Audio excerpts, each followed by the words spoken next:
नमस्कार साथियों, स्वागत है आप सभी का आपके अपने YouTube channel Kedarnath classes Uttarakhand में। तो देखिएगा, ये आज की हमारी वीडियो है जो हमारे हाल ही में एग्ज़ाम आने वाले हैं, बीडीओ बीपीडीओ और आपका लेखपाल पटवारी बंद रक्षक फॉरेस्ट गार्ड, इन सभी के लिए महत्वपूर्ण होने वाली है। खासकर अब जैसे हमारा दिसंबर माह में एग्ज़ाम होने वाला है बीडीओ का, स्पेशली उसके लिए हमने इसको चलाया है। लगभग 1 मंथ तक हम इस सीरीज़ को चलाएंगे रेगुलर, जब तक हमारा बीडीओ का एग्ज़ाम होगा। उसके बाद हम लेखपाल पटवारी या फॉरेस्ट गार्ड के लिए लेकर आएंगे। वीडियो को शुरुआत करने से पहले 2 से 4 बात मैं आपको बताना चाहता हूँ। जैसा कि आप सभी लोग जानते होंगे, 31 अक्टूबर को हमारा कनिष्ठ सहायक का एग्ज़ाम हुआ था और उस एग्ज़ाम ने बच्चों को एक प्रकार से तोड़ने वाला ही काम किया है। लगभग बहुत सारे ऐसे बच्चे हैं जो डिमोटिवेट हो गए हैं एग्ज़ाम देने के बाद में। तो मैं पहली बात आपसे कहूँगा, बिल्कुल डिमोटिवेट मत होइएगा, क्योंकि गलती आपकी 1% भी नहीं है। एग्ज़ाम ही ऐसा था कि कोई भी इसमें डिमोटिवेट हो सकता है। अगर आपके 40, 45, 50 नंबर भी हैं तो आप अपने आप को कम मत आंकिएगा, क्योंकि अगर हम बात करें एग्ज़ाम के लेवल को लेके, तो हार्ड हो तो अच्छी बात है, लेकिन उसके साथ ही साथ ऑप्शन बेहुदा किस्म के रख देना, ये सबसे बड़ी गलती मैं कह सकता हूँ आयोग की है। पेपर को आप हार्ड बनाइएगा, कितना आप हार्ड बना सकते हैं, लेकिन ऑप्शन तो उस तरीके के रखें। लगभग मैं बात करूँ तो 10% ऐसे हैं दोनों शिफ्टों के, 10 से 12% उत्तराखंड के, जिनके ऑप्शन ही एक प्रकार से मैं गलत कह सकता हूँ। क्योंकि अगर हम बात करें, कई परसेंट ऐसे हैं, क्योंकि उत्तराखंड में इतनी सारी तो बुकें हैं। सबसे पहले मैं दोस्त दूंगा, इतनी सारी बुक क्यों अलाउ कर दी जाती हैं, क्यों कोई भी राइटर बन जाता है उत्तराखंड में। 22 से 25 प्लस बुक उत्तराखंड में है, और बच्चा किस बुक को पढ़े। कहीं पे आंसर कुछ दे रखा है और कहीं पे आंसर कुछ दे रखा है। या तो आयोग को एक निश्चित बुक बना देनी चाहिए, जैसे पहले वाणी थी, परीक्षा वाणी, वहीं से क्वेश्चन बनते थे। आप एक बात बोल दीजिएगा, या आयोग की अपनी कोई उत्तराखंड की बुक निकाल दो कि जो भी पैटर्न बनेगा इसी बुक से बनेगा। अब कहीं पर कुछ होता है, कहीं पे कुछ होता है। अभी भी मुद्रा वाला प्रश्न जैसे चर्चाओं में है, तो कहीं पे दे रखा है कि चंद्रवंश की मुद्रा नहीं मिली है, और कई बुकों में दे रखा है चंद्रवंश की मुद्रा मिली है। इसी प्रकार से अगर मैं बात करूँ भूमि बंदोबस्त वाला, तो एक बुक 2-3 बुक में दे रखा है कि नौवां भूमि बंदोबस्त विकेट का था, वहीं एक बुक आई है, 1 या 2 बुकों में दे रखा है कि 9वां भूमि बंदोबस्त बेटन ने किया था। तो बच्चा किस बुक को पढ़े, क्या करे, यही समझ से बाहर होता है। उसके बाद ही अगर मैं बात करूँ, तो अभी मैंने सेकंड शिफ्ट का एक प्रश्न देखा था, वहाँ पे लिखा था कि उत्तराखंड को पाली भाषा के बौद्ध ग्रंथों में क्या कहा गया है, और उसका आंसर आयोग ने जो दिया है, हेमवंत दिया है, हेमवंत। और बच्चों, सभी बच्चे जानते हैं कि उत्तराखंड में हिमवंत कहा गया है, हिमवंत।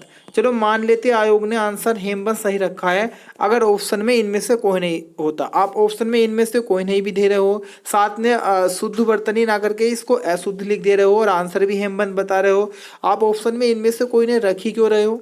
उसके साथ साथ एक क्वेश्चन बनता है कि उत्तराखंड की, सॉरी, भारत की पूरी जलीय सीमा कितनी है द्वीपों सहित लगाकर, तो वो 7516.6 करके चलती है, इतना आता है। अगर आप स्पेशली परीक्षा वाणी पढ़ेंगे ज्योग्राफी की, वहाँ पे तो यहाँ भी ऐसा ही हुआ, आंसर दिया 7516 करके दिया, 7517, और इनमें से कोई नहीं भी डाल दे रहे हैं। मानते हैं हम कि 6, अगर 5 से ऊपर की वैल्यू हो तो वो अगला अंक काउंट कर लिया जाए, लेकिन फिर भी आप एग्जैक्ट जब एक बुक में दे रखा है 7516.6, और साथ में इनमें से कोई ना ऑप्शन भी आप डाल रहे हैं, तो कई प्रकार ऐसे क्वेश्चन अगर हम बात करें, तो अगर हम बात करें, आयोग पेपर को हार्ड बनाना चाहता था, लेकिन उसने ऑप्शन में ऐसा उलझा दिया कि बहुत बच्चे ऐसे हैं जो अच्छा पढ़े हैं, और उन्होंने जब बच्चा अच्छा पढ़ता है तो कोई भी जब वो क्वेश्चन को करेगा तो बहुत सोच विचार के करता है, एक प्रकार तोल के उसको बढ़िया करके उसे करेगा।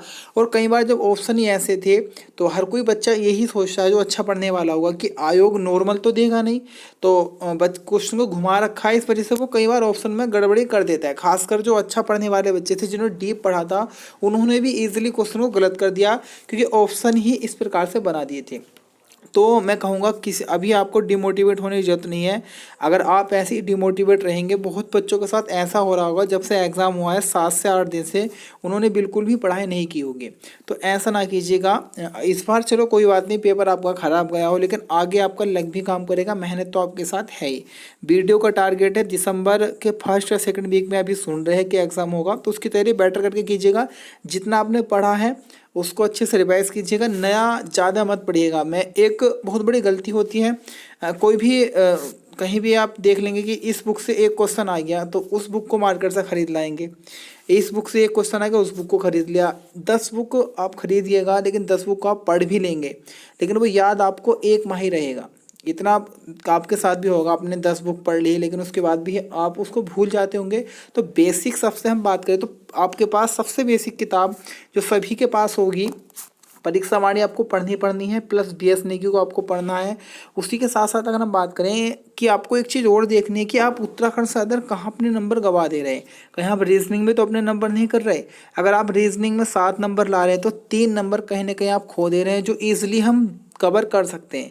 आप उत्तराखंड पढ़ेंगे 1 महीना तब आप 3 नंबर कवर कर लेंगे एक्स्ट्रा वाले। और आप रीजनिंग में 3 नंबर जो आप गलत कर देते, जैसे आपका त्रिभुज काउंट करने में आप गलत कर देते हैं या आप कैलेंडर का गलत करते हैं, वहाँ पे पकड़िएगा। पूरे रीजनिंग में 10 में 10 कवर कीजिएगा, बाकी हिंदी को अच्छे कर लीजिएगा।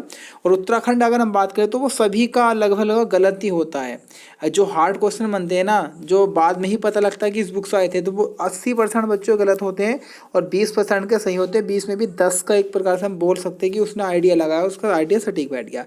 तो बिल्कुल डिमोटिवेट मत होजिएगा। दिसंबर में पेपर है, अच्छी तैयारी कीजिएगा। बाकी कोई भी प्रॉब्लम हो तो आप कमेंट बॉक्स में कमेंट कर सकते हैं। हम सीरीज लेकर आए, ये टेस्ट सीरीज है उत्तराखंड के। मैं रोजाना 10 क्वेश्चनों का आपका टेस्ट लूँगा, साथ ही साथ उसके साथ मैं आपको 50 से 60 फैक्ट एक्स्ट्रा बता के चलूँगा। और साथ ही साथ मैं आपको 15 से 20 क्वेश्चन ऐसे रोजाना कराऊंगा जिस तरीके का भी एग्जाम में बन गए थे। जैसे आपका ऋषिकेश कर्णप्रयाग मार्ग आ गया था और पौड़ी में चाय वाला क्वेश्चन बना था। इस तरीके के कुछ क्वेश्चन होंगे जो थोड़े हार्ड लेवल के होंगे, तो वो तो मैं आपको सिंगल लाइन में कराऊंगा। साथ ही 10 प्रश्नों का मैं टेस्ट लूँगा जो कि आपके बेसिक क्वेश्चन होंगे, ना कि इतने बेसिक भी होंगे, ठीक ठाक लेवल के होंगे जो आपको BS नेगी और परीक्षा से मिक्स होंगे। अगर आपने अभी तक चैनल को सब्सक्राइब नहीं किया है और आप उत्तराखंड से संबंधित किसी भी परीक्षा, चाहे वो BDO हो, BPD हो, फॉरेस्ट गार्ड हो, बंदी रक्षक हो, लेखपाल हो या आने वाली उत्तराखंड पुलिस की वैकेंसी हो, तो हमारे चैनल को सब्सक्राइब कर लीजिएगा। ये हमारे चैनल है केदारनाथ क्लासेस उत्तराखंड। यहाँ पे सब्सक्राइब लिखा हुआ होगा, इस पर आपको क्लिक करना है और ये सब्सक्राइब आपका ब्लैक कलर का हो जाएगा, तो समझिएगा हमारे चैनल से आपका सब्सक्राइब हो चुका है। चलिएगा शुरुआत करते हैं आज के इस टेस्ट की।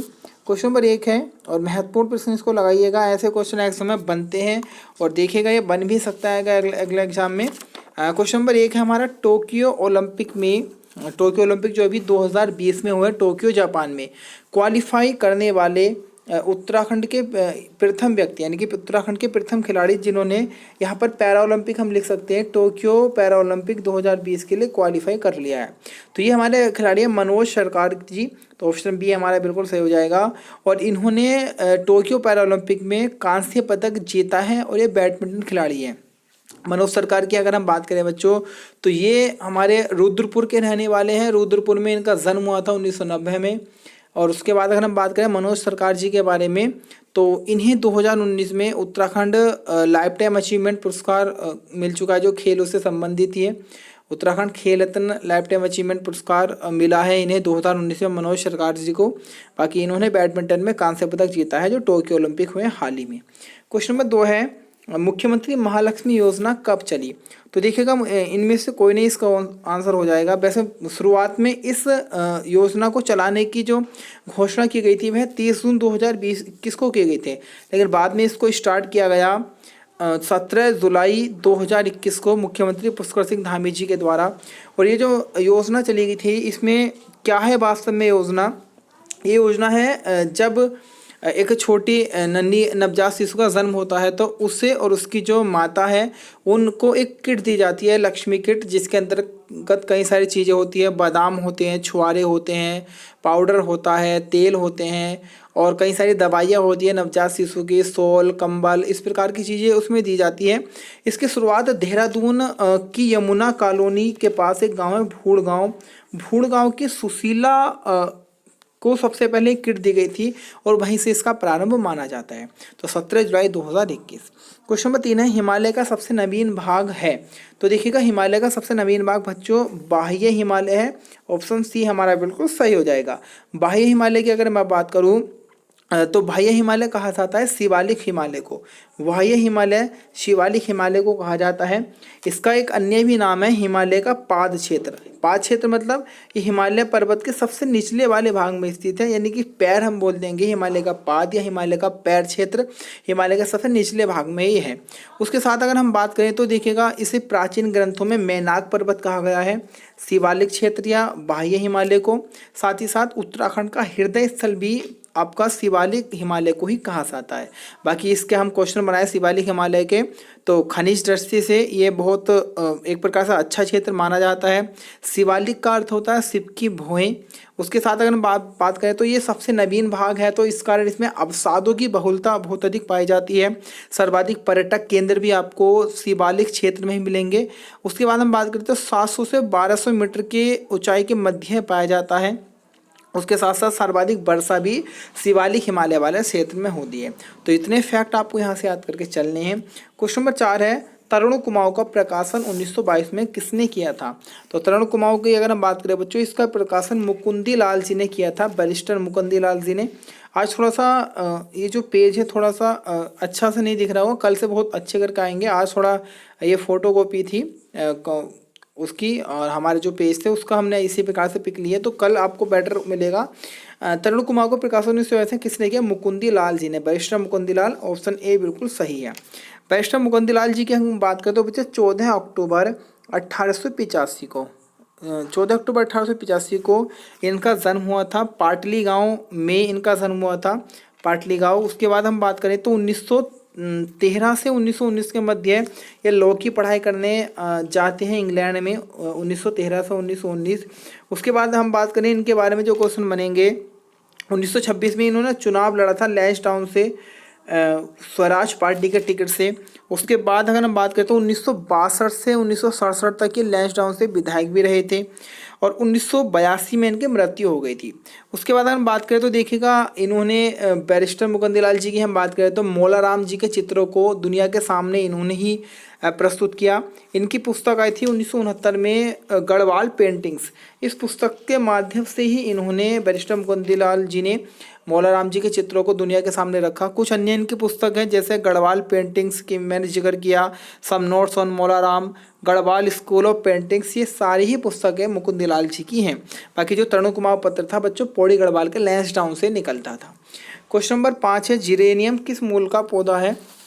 तो देखिएगा जिरेनियम की हम बात करें तो ये आपका अफ्रीका मूल का पौधा है। ऑप्शन बी हमारा बिल्कुल सही है। जिरेनियम का वैज्ञानिक नाम है पेलरगोनियम ग्रेवियोलेंस, और ये शाक्य युक्त पौधा है, और इसका यूज हम एक प्रकार से तेल परफ्यूम वगैरह में इन चीज़ों में करते हैं। तो इतना आपको यहाँ से याद करना, ऑप्शन बी हमारा बिल्कुल सही है। क्वेश्चन नंबर 6 है राठ विकास अभिकरण का गठन कब किया गया? तो राठ विकास अभिकरण की हम बात करें तो इसका गठन बच्चों 2014-15 में किया गया था। क्वेश्चन नंबर 6 का आंसर हमारा बिल्कुल सी बिल्कुल सही हो जाएगा, 2014-15। राठ विकास प्राधिकरण की हम बात करें तो देखिएगा आपके 3-4 क्षेत्र हैं पौड़ी गढ़वाल में। पाबो है, एक आपका पाबो क्षेत्र आएगा, एक आपका खिरसू आएगा, और एक आपका बीरोखाल आएगा। पाबो, खिरसो, बिरोखाल ये मुख्य, और एक आपका थलीसियन इसी में पड़ता है। तो ये ऐसे क्षेत्र हैं पौड़ी गढ़वाल के, बहुत पिछड़े हुए क्षेत्र हैं। तो इन्हीं की आर्थिक स्थिति सुधारने के लिए, आर्थिक सामाजिक राजनीतिक दृष्टि से इनको सुधारने के लिए गठन किया गया था राठ विकास प्राधिकरण का 2014-15 में। और उसके बाद हम बात करें तो याद रखिएगा इस राठ विकास प्राधिकरण का जो मुख्य केंद्र बनाया गया है वह थलीसियन को बनाया गया है। इतना आपको याद करके चल लेना है। उसके बाद हम बात करें तो 2016 में दिसंबर 2016 में राठ क्षेत्र जो है आपका, इसको ओबीसी क्षेत्र घोषित किया गया। साथ ही साथ टिहरी के गंगाड़ा और चमोली के पैनखंडा क्षेत्र को भी 2016 दिसंबर में ओबीसी क्षेत्र घोषित किया गया। ये भी आपको याद करके चल लेना है। क्वेश्चन नंबर 7 है चक्राता छावनी किस पहाड़ी पर है? तो देखिएगा चक्राता की अगर हम बात करें बच्चों, ये हमारा देहरादून वाले क्षेत्र के जोनसारा भावर क्षेत्र में पड़ता है, और ये कैलना पहाड़ी पर स्थित है। तो ऑप्शन डी हमारा बिल्कुल सही है। चक्राता छावनी की अगर हम बात करें बच्चों तो इसकी जो स्थापना हुई थी वह आपका 1869 की, अगर हम बात करें 1869, सॉरी 1866 में तो हमारी चक्राता छावनी की स्थापना होती है 1866 में। उसके बाद 1869 में यहाँ पर सैनिक स्टार्ट हो जाते हैं रहने, और 1873 में यहाँ पर कैंटोनमेंट मजिस्ट्रेशन का मुख्यालय बनाया गया था इसको। तो फिलहाल इतने क्वेश्चन आपको याद करके चल लेने हैं। चक्राता आपका जौनसार भावर क्षेत्र देहरादून में पड़ता है। क्वेश्चन नंबर 8 है, जागला त्योहार किस माह में मनाया जाता है? तो देखिएगा, जागला त्योहार जो है ये महासू देवता का त्योहार है, और मुख्य रूप से टोंस नदी में महासू देवता की मूर्ति को स्नान कराया जाता है इस त्योहार में, और ये जौनसार भावर क्षेत्र में मनाया जाता है, और जौनसारी जनजाति का प्रमुख त्योहार है, और इसको हम भाद्र माह में मनाते हैं। तो बच्चों ऑप्शन बी हमारा बिल्कुल सही हो जाएगा। अगर वीडियो आपको अच्छी लग रही हो तो एक कमेंट कीजिएगा नाइस सर, और एक लाइक कीजिएगा, और अभी तक आपने चैनल को सब्सक्राइब नहीं किया तो प्लीज़ प्लीज़ प्लीज़ रिक्वेस्ट कर रहा हूँ, चैनल को सब्सक्राइब जरूर कर लीजिएगा। क्वेश्चन नंबर 9 है, राज्य में प्रथम आयुष ग्राम की स्थापना कहाँ की गई?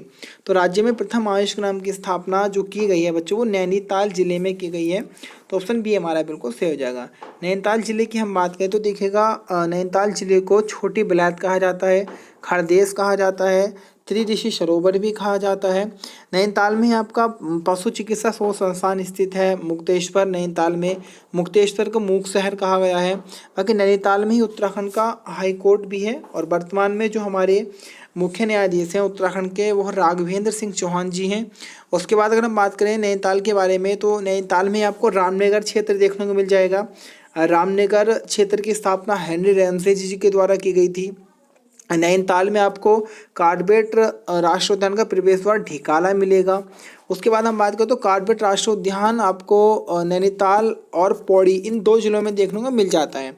कार्बेट राष्ट्रीय उद्यान की अगर हम बात करें तो कार्बेट राष्ट्रीय उद्यान पूरे एशिया का प्रथम राष्ट्रीय उद्यान है, जिसकी स्थापना 1936 में की गई थी। क्वेश्चन नंबर 10 है और अंतिम क्वेश्चन आज का क्वेश्चन है, बस एक ही इच्छा किसकी रचना है? तो बस एक ही इच्छा की हम बात करें बच्चों, तो ये रचना है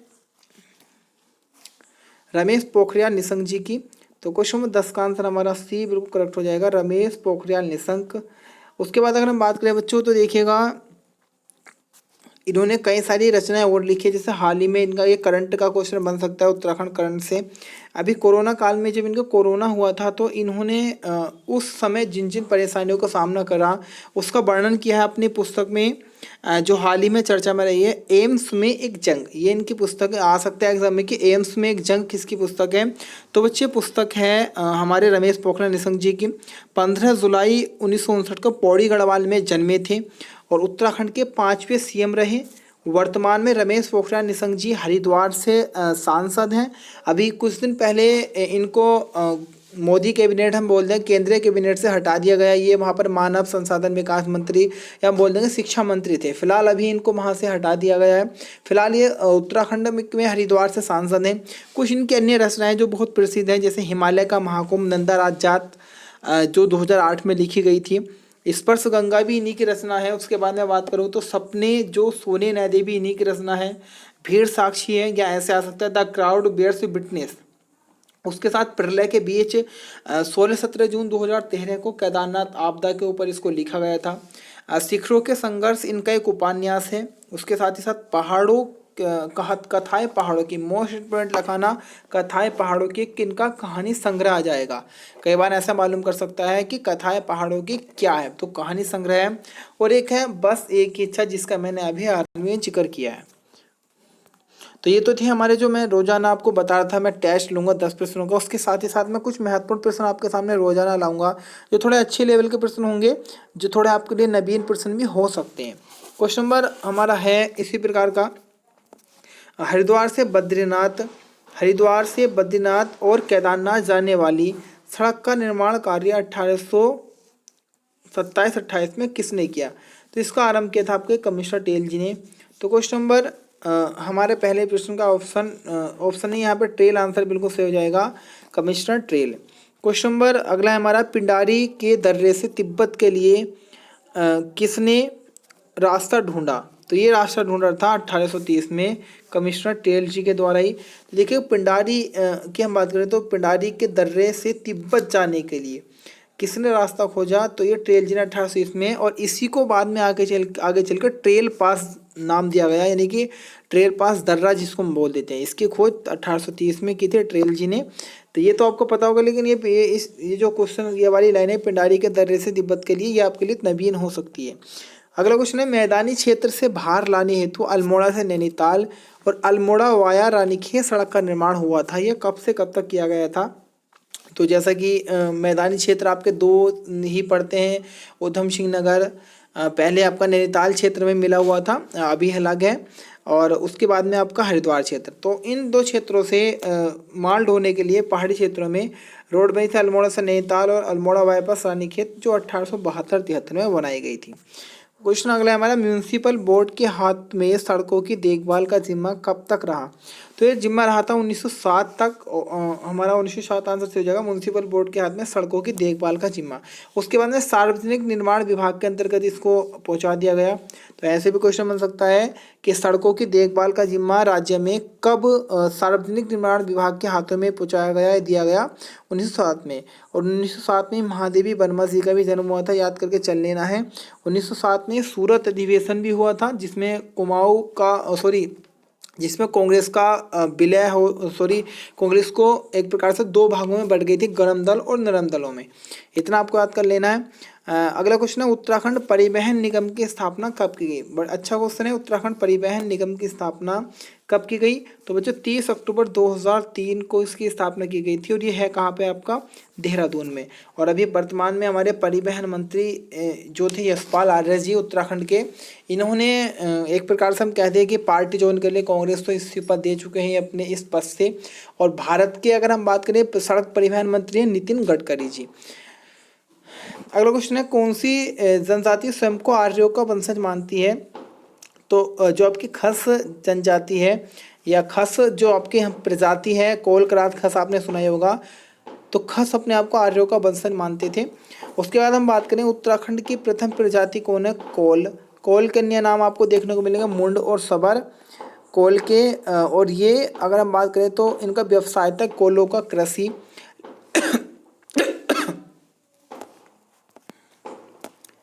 और कोलों से उल्लेख मिलता है लिंग पूजा व नाग पूजा का। उसके बाद हम बात करें, देखिएगा उत्तराखंड की प्रथम प्रजाति कोल है, लेकिन जॉर्ज ग्रेगसन के अगर अनुसार एग्जाम में आ जाए कि जॉर्ज ग्रेगसन के अनुसार उत्तराखंड की प्रथम प्रजाति या प्राचीनतम प्रजाति कौन सी थी? तो किरात थी। तो दोनों क्वेश्चन अलग है, जॉर्ज ग्रेगसन के अनुसार मालूम करे तो किरात, और नॉर्मल अगर मालूम करे तो आपका कोल आ जाएगा। अगला क्वेश्चन है, तालुका सांकरी परियोजना किस नदी पर है? तो तालुका सांकरी परियोजना टोंस नदी पर आ जाती है। टोंस को तमसा के नाम से भी जानते हैं, और 141 मेगावाट की परियोजना है। अगला क्वेश्चन है, त्यूनी पैलासो परियोजना 66 मेगावाट की, और ये किस नदी पर स्थित है? तो ये भी हमारे टोंस नदी पर स्थित है। तो ये महत्वपूर्ण प्रश्न थे। कैसी आपको वीडियो लगी है कमेंट कीजिएगा, लाइक कीजिएगा और अधिक से अधिक शेयर कीजिएगा।